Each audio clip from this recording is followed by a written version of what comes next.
So this is the opening panel. As you know, we have 4 panels these next 2 days. This is the generic opening panel, talking about the current state of play, but also, of course, because we have distinguished panelists on their thoughts on how to further this discussion and what we can do together. From my own end, I'm a lawyer for 25 years, based in Amsterdam, and I have a firm, so I have colleagues that help out, and it gives me some time and resources to do these very important topics. I'm in Brussels and around the world quite a lot in helping out, discussing these topics on what kind of instruments can we provide, do we need soft law, what kind of best practices can we work with, and what can we learn from each other. Of course, all the way towards regulation and further. And in this case, with accountability, what I like about it a lot, it's not about liability. That is after. We try to avoid it. We try to avoid that we have those big issues and nobody knows anymore what's going on. And we heard it already this morning, the word complexity. And of course, lawyers love complexity, right? It's our business model. So the more complex the world, the more complex regulations, international relationships, you know, the more work we have. And I want to avoid that. I want to disrupt my own business, but also, you know, this business of doing more all the way downstream, and, you know, use all that brain power, not to get them out of the job, but brain power more upstream in talking about roles, responsibilities, teamwork, co-responsibility and accountability. So that is the main focus, trying to do it upstream, trying to avoid problems, trying to avoid conflicts, try to avoid that anybody is pointing either the public sector or private sector pointing to the terms and conditions, say sorry, but according to our conditions we are not responsible to do anything. You know, that is not really good for our society. What is our society? You know, we talk about the 21st century as it's about to happen. It's already in for more than 18%. It's 2018, right? 2019, 2020. So we're already almost 90% in. And yeah, I think we need to expedite. We're pretty late with this discussion. That's why also we started, and I'm really happy that you are part of it in trying to expedite it. I know quite a few already from you here in the room that has been helping out and discussing it. It's indeed a challenging topic because there are many interests. I think that's very important to identify, and that's fine. It's very good to understand each other's interest. We have a personal interest. We have an interest of our families or our families. We have an interest of our teams where we work. Doesn't matter public or private. And we have an interest generally for our nation and region where we live. And we have an interest, hopefully, also for the Earth, planet, and humanity.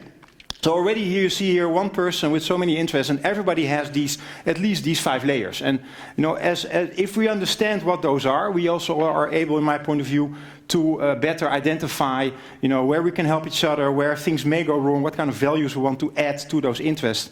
There's nothing wrong with that. It's just a matter of being transparent. So transparency, of course, is one of those tools that can help, clarify complexity.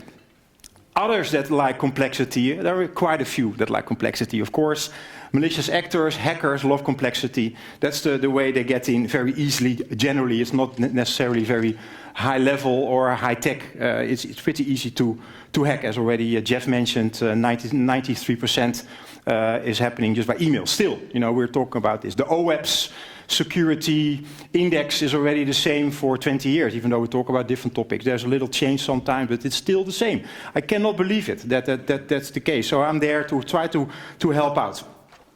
The other one is the real world. You know, when we talk about the real world, we still talk about, a lot of people, probably not you, but talk about the real world as the physical part. And they say, yeah, and there's also cyber. Our kids do Fortnite, they play online, and that's great. But you know, I think the 21st century is a combination of cyber, of physical, cyber-physical, and cyber. So the combination of these. So standalone, connected, interconnected, and hyper-connected. Not only with devices and sensors and chipsets, and systems, but also with organizations. We can do so much with this notion, and accountability is not, to say, the last resort to try to resolve issues, but it's actually the enabler, in my point of view, to actually get finally to that 21st century we're all looking for. Tackling the societal challenges, tackling the issues online. This is not a negative, this is a positive. So I see accountability as a carrot, and where necessary, you know, then we need to use it as a stick. That is how I look at it. When I mentioned already sustainable development goals has been mentioned this morning as well. No, the short version, and it's actually the official version, is leave nobody behind. It's only 3 letters, but I think it's quite easy, giving a little heads up on the last round of questions, and we will, by the way, also involve you in these questions, is what I may, you know, there's a first opening. If you have leave nobody behind as the notion, that is basically the end result of the Social Development Goals, 1,769 targets, and there are many more than only 169, leave nobody behind. If you, at the end of the day, whatever you design, whatever you manufacture, whatever you procure, whatever you're using, thinking, you know, did I leave anybody behind? You know, it's an easy way, an easy instrument to use. And basically, can you explain that you have indeed not left anybody behind? So with that, I want to introduce the panel. It's we will have again 8 people. We're 90 minutes, and yeah, I want to, with a very nice, in my point of view, bouquet of flavors. That's also what we like, as you know, in our institute. We're neutral on technology. We're neutral on politics, and we want to have everybody heard. So with that, I would like to first. I'm going to sit down. Give the floor to Sivash. Sivash from the Gaia, Gaia, of course, perfect name, Investment Limited, and also yeah, part of the YPO. And I leave it up for you, Sivash, what you want to say. Just start with a little introductory round, and then we start with the questions. Go ahead. Hello, everybody.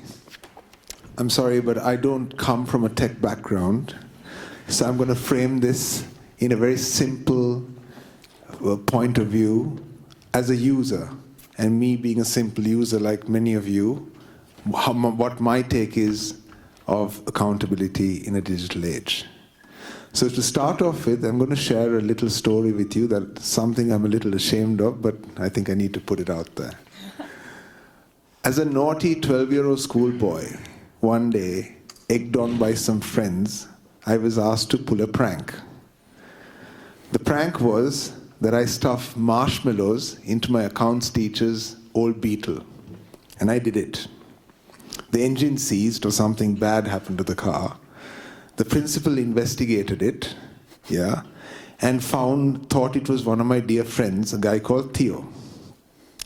So Theo was a loyal friend, and he went into the principal's office, and he didn't say anything. He kept his mouth shut.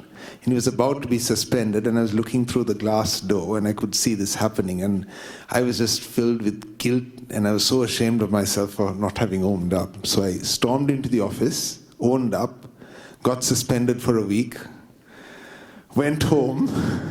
The parents were not too pleased, so I got grounded for like forever. And yeah, that's where that went. So back in the day, in the old days, at home, in school, and on the sports field, we were taught the notion of accountability and responsibility, and it was driven hard into us. It was why, you know, it was so important that it's what shaped us, and you know, it was part of our grounding, building character, and it eventually made us successful at what we did. So why am I sharing this? Because life back then demanded that we demonstrate these qualities in our interactions with friends and family, with people in general, and later in our professional life. And now today, we don't really see that. So what changed, in my opinion? Technology and how most businesses, or many businesses, have developed it. The money goes where money can be made, right? And my personal view on this is that the money went into an area of technology where the most rewards can be got to a few companies. So since technology was made available, as you all know, to the masses in the 90s, it accelerated a following and eroded these fine qualities and code of life. People discovered they could easily and conveniently hide behind these interfaces, evading the consequences without having to deal with face-to-face interactions. This quickly undid all the good teachings and upbringing of children over hundreds of years. Today, people rely so heavily on technology to get things done and to communicate that they have lost the human touch, literally and metaphorically. The corporate world, I think, followed suit, and before we knew it, we had a vibrant exploitation culture underlying everything on the online space. And this behavior today has become the norm and the standard. Technology, as it started off by aspiring to erase the obstacles of space and geography and bringing people together. Unfortunately, we have come to realize the great paradox of the connected world we created. Technology has driven people apart instead of together. It has divided societies like never before. It's promoting individualism over community, and one of the biggest issues of the 21st century. I personally believe that this is at the heart of nationalism and populism. And I believe that people sometimes start by saying, I'm a patriot, but that's where this whole thing starts. Everything around us is reinforced by the I instead of the we today, from our apps on our phones to the chatbots on the websites. Invited with a group of people to go to a local robotics lab that is very high profile, very high reputation. I won't mention where it was. I have to say I was very unimpressed with what I saw and what they were doing in robotics for such a well-known lab, except for one. And this was a gentleman working with a robotic arm. And I worked on the robotic arm for servicing the Hubble Space Telescope. So I have an interest in robotic arms. And what he was doing I thought was very, very interesting. And one of the group asked him, so I should explain that the researchers had come out and done little demonstrations, and they had their posters from various conferences on display. And one of the group asked him, so what AI platform are you using? And the guy looked back blank. And he said, well, what do you mean? And the gentleman in the group said, well, the poster says using AI for blah, blah, blah. And what AI platform are you using? And he says, there's no AI in this. And they said, well, why do you have AI in the title? He said, well, everything is AI now. You just call anything AI if there's a computer involved. Right? And this is actually the problem. Mm-hmm. The mass media, the popular press have completely conflated the idea of AI and automation. Okay? And they are not the same thing. Automation may take some techniques from AI research, voice recognition, face recognition, all these sort of things. Lots of really, really great stuff that comes out as individual bits. But just because you use one thing that comes out of AI research doesn't mean you're building an AI system, okay? And certainly doesn't mean you're applying it. So what does this mean? Well, it means something very significant. It means that somewhere, at some point, a human wrote an algorithm that's being used here. Okay? They may not have written it directly, they may have given some sort of an input to a program that generated code, but somewhere a human being is in the loop. Okay? And this means we have the possibility of extreme bias. It may be completely unintentional, or it may be intentional. It may be completely unnoticed, but it's there. Somewhere there is bias. Particularly because in computing, we don't have true randomness, okay? We don't generate random things in computing. It's based on an algorithm somewhere done by a human. So this means we heard this morning about judges using algorithms to decide if people should get parole or what sentences they should get. And this is actually becoming quite prevalent in certain jurisdictions in the US. This is madness. Absolute madness, because the data that's been put in there is random, the data has been biased, the data has been picked by humans from random places. It's far from complete, it's not fair. This brings in issues then of ethics and safety and the legal aspects related to decisions that we might make. So we've all heard of the examples of drivers and pedestrians being killed in self-driving cars, which now most of the companies are deciding, we're going to have to step back a bit. We're 30 to 50 years from having self-driving cars. We might have self-driving cars in certain modes, on certain roads, in certain conditions, but the general self-driving car is far longer down the road than we thought. Pardon the pun. Okay? So what do we do? We've heard this example, I'm sure you've heard it. What do we do in a situation where either the driver could be killed or a pedestrian or an innocent cyclist could be killed? Should the car decide to protect the passengers because they're the owner, or should it protect the public? Okay? This is an ethical and moral dilemma that has to be discussed. It's not open. But when we do decide, what will we do? How will we make people accountable? We need to make this clear what we're doing with that. People keep asking me to AI-related events and asking me to talk about AI, and I keep telling people I don't do AI. And they keep saying, oh, yes, you do. And I go, no, no, I don't. It's like a pantomime, okay? What I do is autonomous systems. So for the last 20 years or so, I've been working on this NASA mission. I was director of the NASA Software Engineering Lab for 15 years. And I'm not the only person working on this by a long shot. There's about 1,000 researchers in various aspects. I just happen to deal with the software. And the mission is to send a large spacecraft to L1, which is the Earth-Moon Lagrangian point, and to launch 1,000 small spacecraft, think of small drones, into the asteroid belt. They're just pulled by gravity, okay? No power, just gravity. It takes 2.5 years to get out there.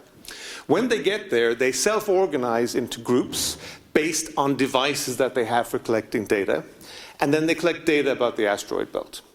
We're going to lose 60 to 70% of these just because they collide with each other. There's solar storms, there's all sorts of issues.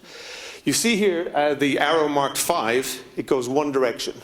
This sends data back to Earth. Earth controls this in no way whatsoever. The reason being it's too far away. It's a 40-minute round-trip delay. So if one of the devices were able to send a message back to Earth saying, what do I do? Even if Earth could send the instructions back with 0 delay, it would take 40 minutes to do that. So I'm about to be hit by an asteroid, what do I do? Boom, 40 minutes later, you're long gone. Okay? So this mission completely self-organizes, completely does everything by itself. To me, that's not AI, because there's no consciousness in that. However, there are many techniques out of this that can be used in lots of other areas. And in fact, part of NASA's remit is that anything it develops for space exploration should be applied in some other domain other than space exploration. So the example I give people is rumble strips on the highway. So you know when you drive on the highway at the side of the road, it goes bum, bum, bum, bum, bum, bum, bum if you get too close? NASA patented that, okay? It's sold very, very cheaply, but it's a technique that NASA was able to use from techniques it developed elsewhere. So this mission has taken up a lot of interest with the press. So this is just an example from New Scientist, who actually did a very good description of this mission. We've had good publicity. This is from the Times of London that gave a full page about inventing self-sacrificing spacecraft. Unfortunately, a lot of the space geeks and the nerds out there completely misunderstood this and accused me of inventing kamikaze spacecraft, okay? And kamikaze drones that could be deliberately sent to collide into something to destroy it, okay? Completely not the technology, completely not the intent. This little old lady is my late mother. She died last year. She got her first patent at 81 for developing drone technology that is licensed to NASA. And believe it or not, we are now being accused, these two innocent-looking people, one is obviously me and the other little old lady, of inventing slaughter bots. okay, which are miniature drones that can be sent out to assassinate people, okay? Yes, this technology could well be used for that, but that's not the intention. So the accountability has to include the ethics and the morality, the legal issues of what we're going to do, and the technical aspects of how we can make all that happen or not. Wow, very good. Thank you very much.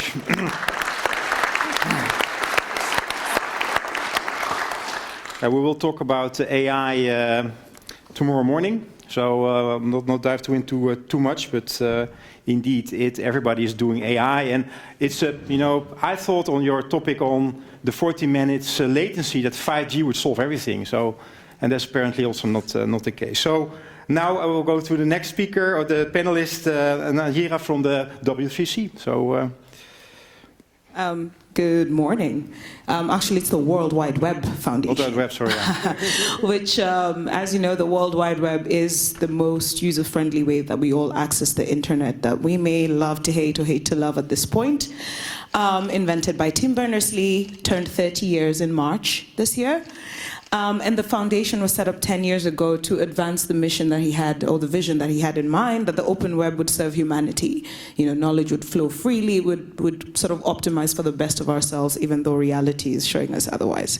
So, the current state of play with things, if I may reflect on it from the World Wide Web as we know it, is that I think for the first time now, we have reached a moment where people have realized technologies are not developed in neutral contexts.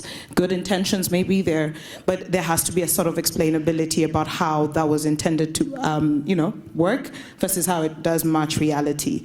It's also becoming clear that those who design, deploy, and even invest in the technologies have nuances and biases and worldviews that are baked into it, and that mostly the hooded brothers from the valley types have predominated what has come to be understood as the web today, or technologies today.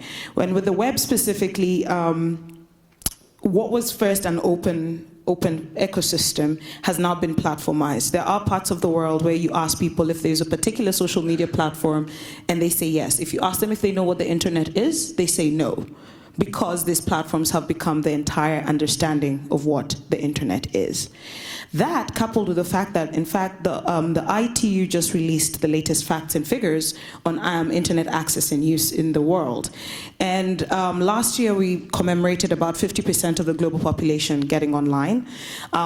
Yesterday's figures say that it's about 4.1 billion people, which is just about a 5% increase from last year.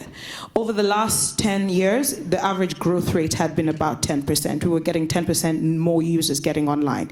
The rate of change of growth in terms of users getting this thing that we've come to rely so much on is slowing down. This is already baked into the Sustainable Development Goals and leave no one behind. Goal 9C talks about having everyone having access to ICTs and especially the internet in least developed countries by 2020, next year. We are going to miss that mark by at least 22 years at current rates because a number of things were not considered as we went along. There's been a lot of solutionism and optimism, but has not been tempered by realities on the ground. So those who are left behind currently, by and large, those who are not connected, are in least developed countries primarily. It is mostly women. It is mostly people in rural areas. It is people who, when we look at all the other metrics, GDPs and otherwise, are not beneficiaries, as it were. This is creating a moment when we're realizing there's no technology, whether it's AI or IoT, that will go upon that is going to bypass the fact that these are the realities within which technologies are being deployed or technologies are advancing to reach people. And then there's also the socioeconomic dynamics, cultural perspectives. It was interesting listening to the whole idea of how we've become it's all about the individual versus the collective. But part of it is because the diversity of different contexts have not shaped the web or the tools that we use today. So in many communities in the world, community comes first. But they were not the ones at the forefront of designing the tools we have today. And so there's a lot of a sort of imposition, and I think the world is having a tension moment around how we renegotiate the the values with which technologies are not only introduced in our lives, but how they're going to be designed and how we're going to reform these issues going forward. Over the last 30 years of the World Wide Web, again, there's been this notion that innovation, again, will always be ahead of regulation and policy. In fact, by last year, even saying the word regulations and quotas was like taboo. Now everyone, including the very companies, are running around saying, somebody regulate us, please. But what that has done when we talk about all the different stakeholders who should be on the table is, by and large, when I discuss with many governments, they do feel the sense of coming up to the plate. But this narrative that they would always be behind has sort of sipped in, and now the energy to get them, the bureaucratic cogs in the wheel starting to move again has just not gotten there, though these conversations, I think, have been very useful for that. So on our end at the Web Foundation, what we've tried to do, and as we commemorated the 30th anniversary of the web, Sir Tim Berners-Lee launched a contract for the web, which is building upon everything that has already been identified through various principles, mechanisms, human rights instruments, you name it, existing agreements and frameworks to govern society, and how we can turbocharge those to ensure that we actually proceed with developing and reforming a web that actually serves humanity. So this contract basically has a set of 9 principles that outline what governments commit to doing, what private sector players and developers or innovators commit to doing, and what citizens or civil society commit to doing. Over the past year, a coalition of governments, civil society, private sector actors have been working on specific clauses to give more meat to those principles, and this will be launched this month, at the Internet Governance Forum. And the whole idea is then every actor, depending on whether you're working on AI principles that mention accountability or, I don't know, IoT for humanity, whatever you're working on, find something around that you can say, this is where we are working on this is how we're trying to make explainability, accountability, and not just before there's a conflict or there's an issue, but how do we actually bake that into the norms of how innovation is also done? Because politically we are seeing that too often these values that are supposed to serve humanity, where technologies in the web come in, are only mentioned after the fact of some terrible occurrence happening to some people. So how can we just change the normative way we work around that? So this is a starting point of just sort of bringing all these disparate topical issues in different parts around the web and what it has enabled all of us to do to really give new life to all these words around multi-stakeholderism and the values we keep singing, waxing lyrical about, and making sure that people can actually find ways to work together. So this endorsing of this contract is basically every actor saying, this is what we are doing, here's how we can be held to account around how we're making things better, whether you're a government in a developing country, if a priority is to connect more people, here's how we're making that easier. If it is around an innovator, try and figure out self-driving cars and whether that's the most important thing in a developing country, to be honest, or whether that's where all investments are going when people are still trying to get basics, is to say, could we be told if this is a thing the world needs? Because a lot of people are developing things with this good intentions, but we all know that the road to hell is paved with them, and we're sure on our way towards it.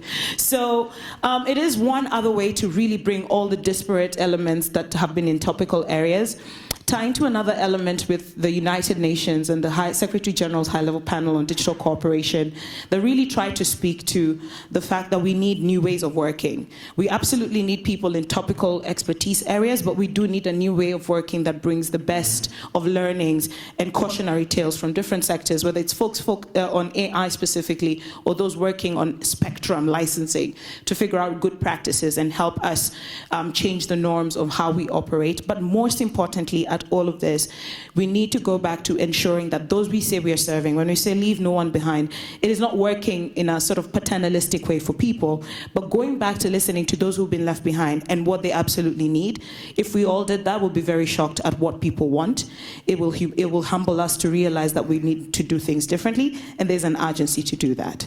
So that's around where we are. It's not too bleak, but hopefully we can get it right during these times, and I look forward to seeing where we go from here. Thank you very much. Really good. You already are leading into one of the questions that we have after, but so thanks for that already, because we are, of course, the introduction round is take a bit more time, but I think it's good. We're all at different angles. So on that, John, can I give you the floor, please? Go ahead.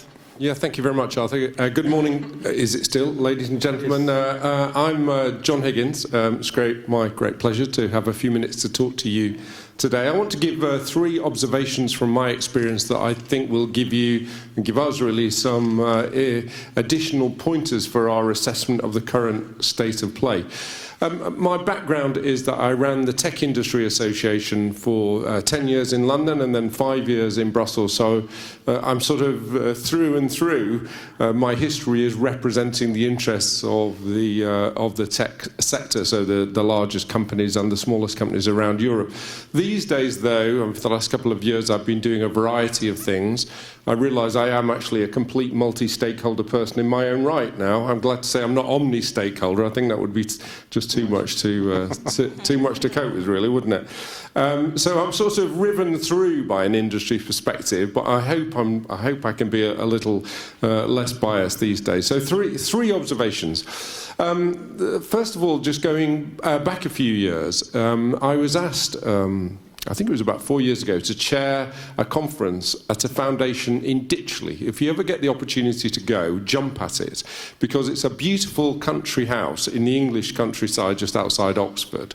Very well endowed, lots of money. It's the only conference I've ever been to where I had a butler who pulled the chair out for me at dinner. I mean, it's a fantastic experience. And so, of course, they attract, apart from myself, of course, they attract great people. And so we had a fantastic weekend conference, and I had people there from most of the major tech companies that we've been talking about today in terms of accountability, and many others too. And the conclusion that we came to, and this was 4 years or so ago, was that really the tech companies, the GAFAMs, or perhaps more GAFA really, that we refer to today, is to some extent had greatness thrust upon them. They were not searching for global domination when they set out these companies. And they, certainly 3 or 4 years ago, they were all on the back foot. Oh my goodness, what are we doing? You know, we've got all this pressure. We'd be seen to be interfering with election. You know, that was never part of the game plan. We were just tech companies trying to make some money. And I think if you look at the reaction of the companies in the last 3 or 4 years, they've really tried to step up to this. When I talk to the individuals day to day, I think they've really stepped up. You might argue there's a long way to go. And in fact, some might argue they're just now too big. And, you know, the whole sort of shape of international capitalism around tech really needs to be reshaped. And I know there are people thinking about that. So my first observation was the big tech companies had greatness thrust upon them. And it's for all of us to try and sort of work through that. The second observation is one based on some work that my colleague in the Global Digital Foundation has been doing. This is a small think tank we set up in Brussels, but with a global basis. And he was looking at the issue of hate speech. It's a very good, very well-researched paper. I think you find it on our website. But the conclusion he came to was that the root of the problem was incivility on the web.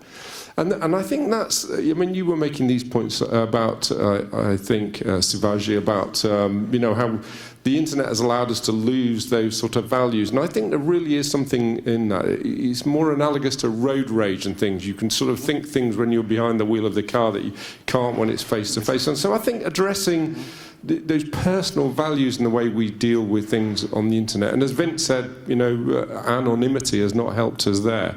But that basic incivility, the way we deal with things, I think is something we can address. And I hope we can address it, because I think the picture you paint of the uses of the internet is a very bleak one, and I really hope you're wrong. You know, I really do, because I'd like to think that the internet has been a great tool for helping things like Extinction Rebellion and movements that have engaged young people together in things that they care about. It's enabled lots of good things to happen, even if it's people who've got rare diseases. I mean, if you look at the 7,000 or so rare diseases, I mean, where would they be on exchanging information without the sorts of tools? So I hope you're wrong, and you know, let's meet again in however long it is to see who was right. I don't know, but that's my second point really, is let's address incivility, and if there was an action that we should take forward from this event, I would like it to be how could we do that. The third one, and I know I'm sort of cheating a bit here because this is what you're going to be talking about tomorrow at the AI event, but I really do think this is where the rubber's going to hit the road on accountability, and I really, really do. I think in the background briefing papers that you were sent out from the Institute, there's a very helpful distinction between AGI and the sort of common applications of AI, which are machine learning, really, to all intents and purposes. And I want to disagree a little bit with Mike as well. I think AI is everywhere. I mean, it really, really is being used everywhere. Machine learning is really being widely applied. Well, let me move on. I intend to give you some practical examples of it where that machine learning is. And I think we really have to decide on that. And maybe after tomorrow's panel, you can take a view, because in a sense, having a proper assessment of how widely deployed it is important to us if we're to decide how big an issue it is. So I would argue it's much more widely deployed than many people realise, and I'll give you some examples of that in a moment. But I just want to go back, if I may. You know, when I first got to grips with AI, and it's a long time since I actually did any computer science, but when I was trying to get to grips with it, I was trying to work out, well, what is it, and how is it different from software development? And of course, what you might know is that one of the exercises that many people, when they're developing a piece of artificial intelligence using maybe a commonly available algorithm or all available algorithm generator, they're all available open source these days. You can go download a tool and develop your own algorithm very easily. The sort of thing that they're given to do is an exercise to distinguish between a cat and a dog. And the way I have internalized the way it works is, what it does is it takes a number of factors. How far are the eyes apart? How many whiskers have they got? How long are the whiskers? Ah-de-da-de-da. And what you do with it, the way you train it is, first of all, it says, okay, well, let's see if it's 3 whiskers. Well, no, that doesn't work. It's 4 whiskers. And what it is, it processes loads and loads and loads and loads of pictures, and it's constantly resetting the different factors until it gets to a balance where it's right most of the time. And when that curve is flattening off, so it's right maybe 96% of the time, it stops tinkering and says, I think I'm pretty much good to go now. But the thing you don't know is you don't know what those settings are that it's made internally. And that's why the issue, I think, of explainability of algorithms is so hard, because the algorithms set their own internal parameters, and that's how they get it right. Now, let me give you some only a couple of minutes. Let me give you some examples. So I was speaking at a conference maybe last year, I think it was, International Tax Advisors. I have to say it wasn't one I was looking forward to particularly, but it was actually turned out to be really, really informative. And I met this law professor from Toronto, and I said, what are you going to be talking about? And he said, we've developed a piece of AI to deal with complex tax issues in Canada. I said, really? How does that? He said, well, what we did was we took, in fact, it was Google's tool, just downloaded it, and with some techie friends, they developed this set of questions that they could use for people who were applicants in tax cases to fill in. And then they ran those questions through their AI, and then they went back all through the tax cases that they could find, and I'm talking complex tax cases here, not straightforward ones. They went through all the past case results, and they fed those, into their algorithm, and they got it to the point where it was 96% accurate. It would predict the outcome of the cases 96% of the time. And the Canadian government thought, this could save us quite a lot of money with tax lawyers here. So they're very interested. And even though they hadn't at that point adopted, the Canadian government had decided to get rid of tax judges, and nevertheless, using this tool, clients could identify in advance how likely they were to succeed or not. So, people who were using the tool had an immediate advantage over the others. And so I was really staggered by and actually the set of criteria were not that complicated. I think there were only 30 questions. There are lots and lots of examples like that where people are taking tools and they are using them to develop machine learning algorithms. I talked to my local police force. Extensive use of data, predictive analytics. They don't call it machine learning, but it is.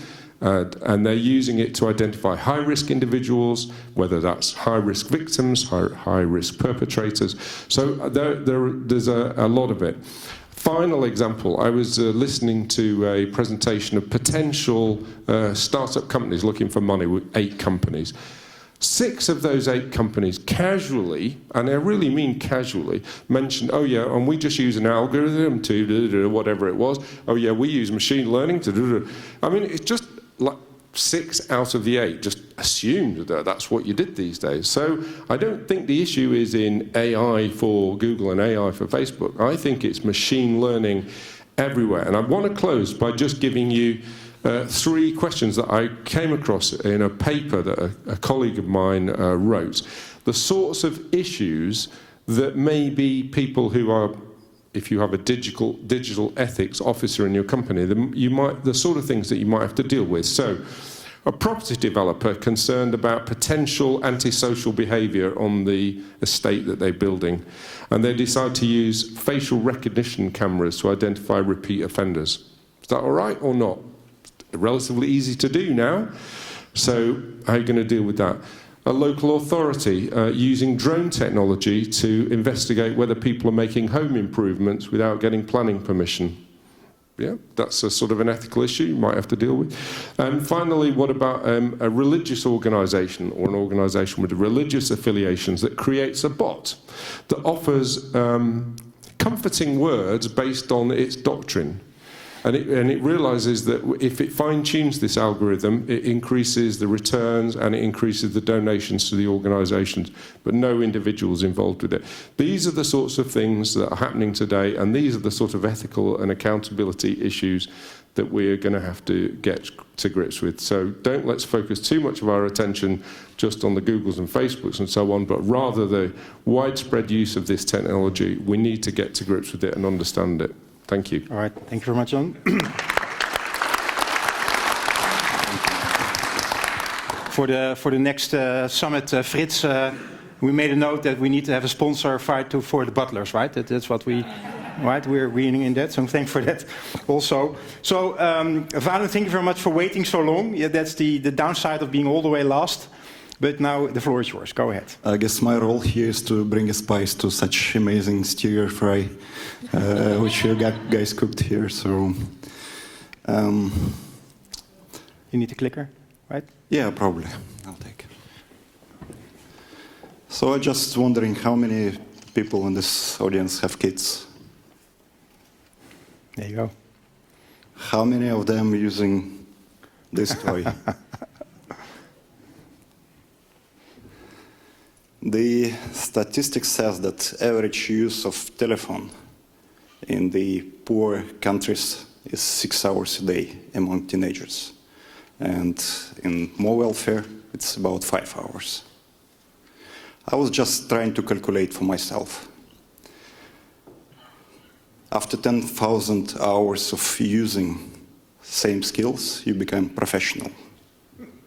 Yeah. So, what would happen to me if I would use this 6 hours a day for 5 years? And that's where I want to echo with Sivaji and what he was actually bringing out in attention today, that we are living in the world of digital, and in most of the cases, for many business practices, it's about mining data and monetizing it. But what's the place of human? Where we as human beings stand there? What are the values? And sorry to address that, John, probably I'll be devil advocate here, but somehow technology brings us to loneliness. And 46% Americans and about 60% UK citizens feel lonely quite often. And what's more worrying, that among young generation, loneliness is a bigger problem than among people who retired old generation. What does it say? It's technology. And how we use technology. What is the message we are sending to the world? Be there, have your toy, play with that. Just give me your data and I'll monetize it. whatever you feel, probably it's a concern, but we'll deal with this later. But there's no concern which we can deal later, because it's about 1 billion people now in the world who has some kind of mental health diseases. 1 billion people. And 3 out of 5 on the planet will somehow get some kind of mental health disorder.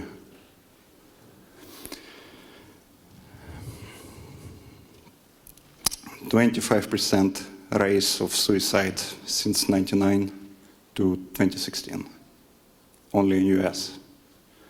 I was reading World Health Organization report on suicide prevention a couple of years ago. I was shocked. It says that 800,000 people a year commit suicide. 800,000. It's not like minority, it's just a lot of people. And same report suggested that a lot of cases of suicide came with depression. And cause for depression is loneliness in many cases.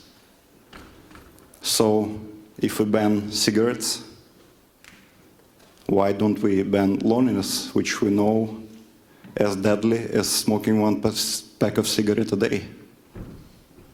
Shall we do something about that? So I thought that it's a time to give a response, and the world needs another social network, some kind of fork from Facebook, because all the social networks I've been accustomed to, maximum what they would ask, what's new with you? I don't know what's new with me, but I know how I feel. And that's the question I want to be asked. How you feel? Are you good? Are you okay? And probably when we talk about algorithms, they should be exactly more human, with human touch, not just digging the data from you, but caring. So we have a lot of apps coming up on the mental health dimension, but unfortunately most of them, it's also about digging the data and provide you with some sort of monetization, giving you a psychologist, using different tools and so on, but basically you pay for that. Not alone is the project I started. My name is Vadim Belikov, by the way. 2 years ago, and started with some hard call. And for me, it was not on 17th of May, but same year on 5th of August. And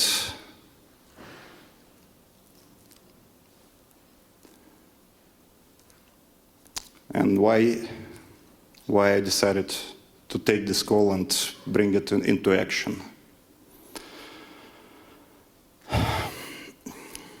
2011, I was at Harvard program, and I'm also part of IPO as I4ADA with my 14 years daughter at Harvard University, and there was a program for kids and teaching them the skills how to make business.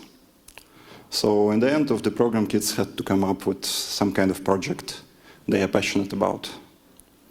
And I actually was sitting, same as you, and listening. She was like speaking the last. And I saw that the whole audience was looking at me. And I realized that I'm doing something wrong. And then I saw my daughter from the stage doing this, basically that I have to click the button to turn the slides. And I forgot about that.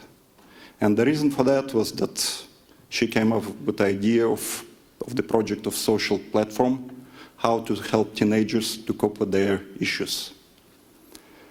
Obviously, she won this competition because kids are kids, and probably other kids had other projects which are also nice and funny, about lollipop dispensers, whiskey-free, alcohol-free whiskey, and so on. So, but that's what was her call.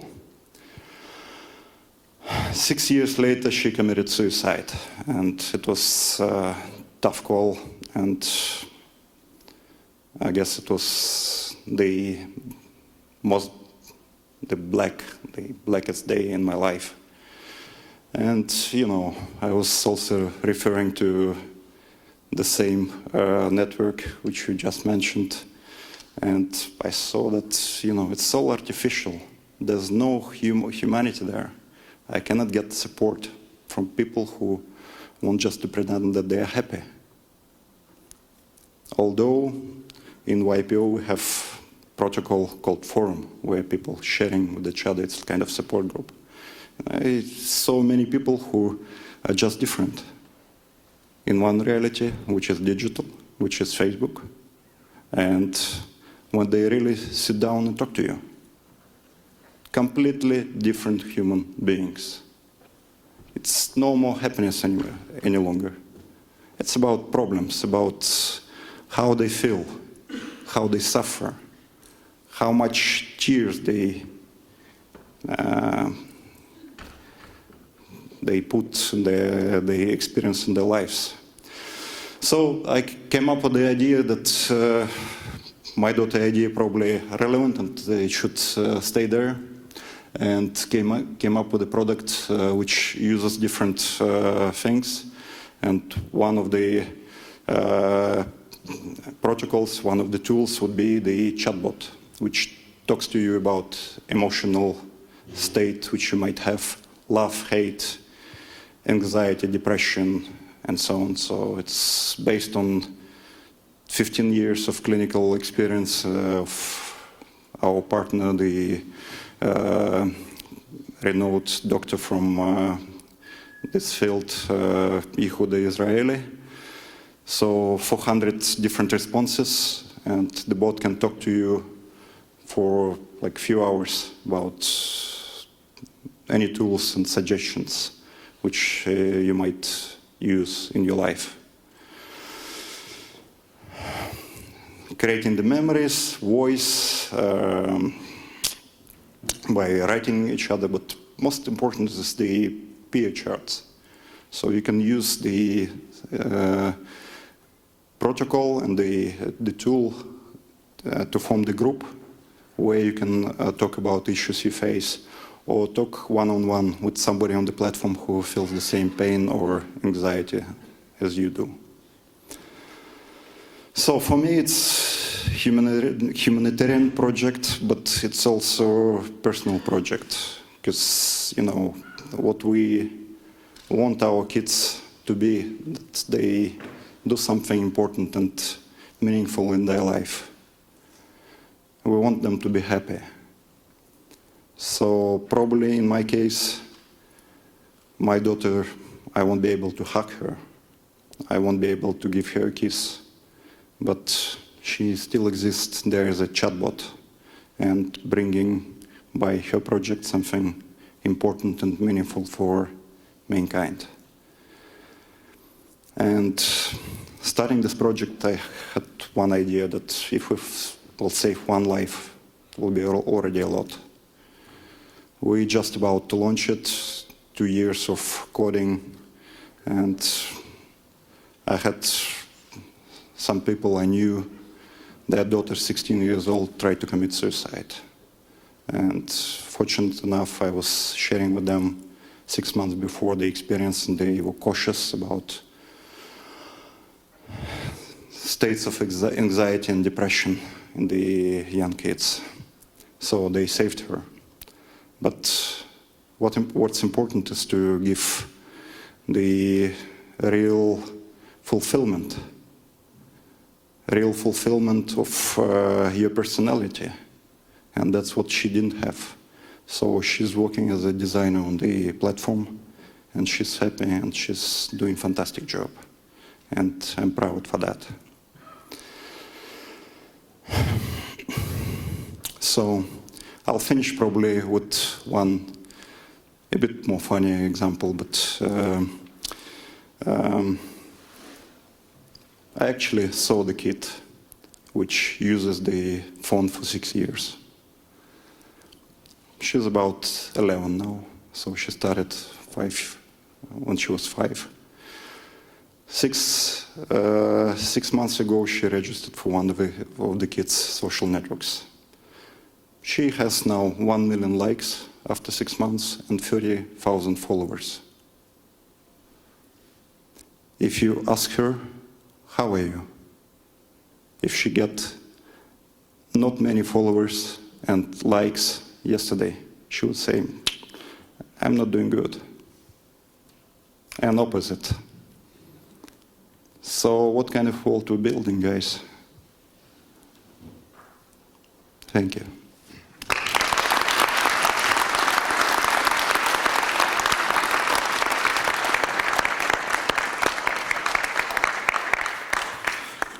Thank you very much, Vadim, for your story and really sorry for your loss. We are about 10 minutes to 1:30. I want to make sure that everybody can enjoy their lunch at the right time. And we have a lunch for 1.5 hours until 2 o'clock. But still, we have 10 minutes. I think everybody was able to convey quite a few notions and messages. I want to ask if that's fine with you, Frits. Can you walk around to take 2 questions? And perhaps while you answer the question, if you want to very briefly respond to others, that's fine, of course, right? Because we also have a debate. So, one side of the room. Great. So anybody wants to raise a question? There's one all the way at the left, and then we take. Sorry, go ahead. Could I just? Yeah, Mike, go ahead. You were, yes. John's example of the distinguishing cats from dogs. We had take the mic, Mike. It is not on? Okay. Can you do this one? Yeah, now it is. Yeah, it is. Go ahead. We had an event in Vienna on, we call it an AI forum for Austria. The Austrian government asked us to run it. And a gentleman came and spoke about a system they had developed. And I can't remember his name or where he was from. I apologize. But it was to distinguish photographs of dogs from photographs of wolves. And it started out being very, very, very, very accurate. And then the accuracy kept going down. And they discovered, and this is the explainability part, when the sky was bright, it decided it was a dog, and when the sky was dull, not necessarily dark, it was a wolf. Yeah. Thank you, Mike. Go ahead, sir. Yes. Hello, my name is Anand Schombar from Utrecht University of Applied Sciences. I'm very much interested with my PhD research in what is happening with ICT in the global society, and particularly the global south. And looking at what Ms. Buitenweg said about, okay, politicians should be aware of what society is doing with digital and what digital is doing to society, I'm very curious about how to crowdsource knowledge, how to share knowledge between communities, between countries. The Netherlands is very resourceful. We have many bright people, we have money, although the government sometimes makes wrong decisions on not giving enough to education, by the way. But we have bright people here, so decisions can be made. Politicians can talk with bright people about what impact it has. But other countries can't. And for example, making a connection to ICANN, the governments in Latin America couldn't cope with Amazon empire when they had the issue on domain name Amazon. And I just Googled and I emailed some of you, tweeted about it. America.com has been given to a US company. Well, I think America as continent is South America and North America. So it's always a power play where some are very advantaged and civil society and governments are not. So how can we leverage this, and how can we do, as for example, Dutch politicians do something, work together with US politicians like AOC or others in the global south to have a balanced view in accountability? Thank you, Katelijn. An easy question, right? Oh, yeah. To be very honest. You put it on? Yeah. Is it on? Yeah. to be very honest, I think this is one of the main problems. I mean, that is of course the reason why we've established this committee, is because we feel very uneasy about the fact that indeed there are, in my eyes, a couple of very big companies who are taking decisions for us, which should be public decisions in public debate. And we don't have enough grip on it. Well, it involves a lot of matters. Of course, I think also we should have a kind of international agreements more on it. I mean, there are, of course, the matter of where are people held liable, taxation, but also, like, who owns data? I mean, I remember that, I mean, for a long time, the whole purpose was that we would collectively collect data and that we would all benefit from it. I mean, something like, for example, the World Health Organization, the whole purpose is that we share data. That is why we established for years these world organizations, so that we would together build up data and benefit from it. Also countries which are initially less developed. And I now see, because of the privatization also of this data, that the interest also of countries in development are much less taken into account, and that is, I think, also worrying. So I have to disappoint you that I don't have a whole set of solutions. But I can commit myself. I mean, we've started, I have to say, recently.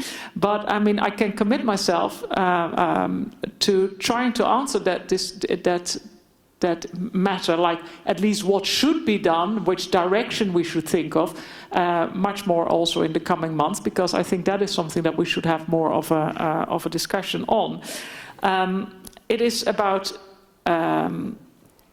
Well, it is about more sharing data. It is about also international agreements on settling disputes, because by now we're increasingly having also kind of international also trade agreements, which are very beneficial for big companies, and whereby the power also of governments is much more limited. Well, that is exactly the wrong way to go. So these are ingredients, at least, to take into account, but I don't know if I understood your question well, and if you have maybe yourself additional comments to make. Now, I think I want to go to the next issue, if you don't mind. Just on data sharing, I know that some departments in the Netherlands and departments in other countries, also the European Commission, has one of those main topics that they're going to focus on. So that may be a really nice catalyst to start organizing also the organizations. So that may be other things. You said about in the Netherlands, of course, we invest a lot in knowledge. That's true. Mm-hmm. But what we see is that afterwards, a lot of these the startup companies immediately are being bought up elsewhere, mm-hmm. and that there's again a kind of a clustering of power then again. And so it is also about making sure that investments can be done with which are less secure, like venture capital. So there's really a lot needs to be done also in the Netherlands. And I believe that as Europe, we should maybe try to build more also European giants. We should have much more infrastructure in public hands. I think that is one of the discussions that we should also have. And in order to counterbalance the power of a couple of big companies. Okay, thank you very much. This is the last question for this round. Yeah. We had a lot of problems with financing the internet. You know, Vint Cerf, I met him when we opened the Dutch chapter of ISOC, the Internet Society, and Vince was always trying to get money. We were the only international chapter which gave him money, but he had a huge problem. And at a certain point, he goes like, okay, we take the .org domain and we take 2 cents for a .org domain. And from that moment on, there was plenty of money. There was plenty of money to do the work groups and to organize the whole thing. If we want to basically have a governance of the internet and the consequences of the internet and of the digital, we need a finance. We need to finance that. You have all these big companies, you have all these countries, but the countries are just not working together. It's really hard to get a little bit of European money together. I mean, if we do, 1%, then everybody complains if we go to 1.1%. We need some kind of a international source of money to do governments in a way. And I wonder, is that going to be countries, is it going to be companies, is it going to be universities, education? How are we going to get money to basically govern our most important www, but all the internet in all its form? Where is the money going to come from? Give me some answers. Any idea? Sure, John. Yeah, IT. ITU. Okay. How would you? Yeah. I'll jump in there, and that's a very good question because, as everyone has watched, somehow money is being found for innovation for juicers, but money is not being found to support the spaces that are supposed to think about making regulation or policy more agile and for the age. I think if there's a necessary political moment that is created, the money will be found. Just reflecting on two things that have come up so far. One, the notion that there's a scarcity of resources. We must not allow it to happen. Resources will appear. They're mismanaged, they're misdirected, but they're there. And it's about creating the necessary moment. But to the question about European giants, I've heard this quite a lot whenever I'm in Europe. And I must say what we need right now is a reimagining of what the next generation of companies, what a public policy space that allows new technologies that address this issue come up. I think it would be a really missed opportunity if Europe's idea and vision is, oh, let's get into the so-called arms race and figure out how we play a la China or a la US. I think that would be a failure of imagination. There's a right political will here in Europe that could help us and the rest of the world, by the way, to align around building a values-based future, digital future that we need, and that has to be what informs what happens next. Yeah. Thank you very much. I don't think, yeah. So, to close, I would like you, you're here on stage. We are the Institute for Accountability. Indeed, we're only here the second year. Can I ask you if you have a tip for us to pursue on and to dive into? And that's basically also the last round. Can I start with you? Do you have any tips for us? Anything either? You can also say, please stop. It's fine as well. But well, we can model a lot of things about the positive effect of internet, how much efficiency we can have from using that or that tool. Why don't we model the mental health and the human in these conditions which we are creating? Yeah, all right, thank you very much. John, any tips? Continuity between summits. Okay. Don't let it just be point actions, which I know you're already on the track to. Yeah, but put more effort into that. Yes, thank you very much, John. Yeah. Yeah, this is not going to be an easy one, but diversity of voices, and always making sure whenever you get into the room, who's not in the room and whose perspectives need to help us think about what's happening. I have to agree with John for once. and say that perhaps setting some sort of challenges for future summits. I know this is only the second one, so it's early stages, but maybe set some challenges for down the road that can be worked on in between summits. All right, thank you very much. At least to work a bit on the issue of accountability to make sure that it's not passive, like that you're being told what to do, but that there is indeed an alternative for when people might not like the direction that things are going into. Yeah. Because I find accountability in that sense otherwise too small. Right, thank you very much. Yeah. And probably continuing on from that, I would say focus on the whole stream. Like, look at the whole river. Look at accountability not only in the sense of transparency and how things are operating right now, but how things might go wrong in the future and how you can deal with that at the front end. Thank you. I would ask you to look at regulation, because I think regulation in tech has failed and failed miserably, because it does two things. One is it focuses on the individual, but doesn't take into account the community. The other thing is regulation, when you want to get a bill across or something in government, it takes so long by the time tech has moved. Right. So you need to find, help find a new format for regulation because it needs to work. Okay, thank you very much. So you're here. I will be able to tell my colleagues that I will now full-time work on these questions because it's a lot of work. Thank you very much for joining us and being on stage. As you know.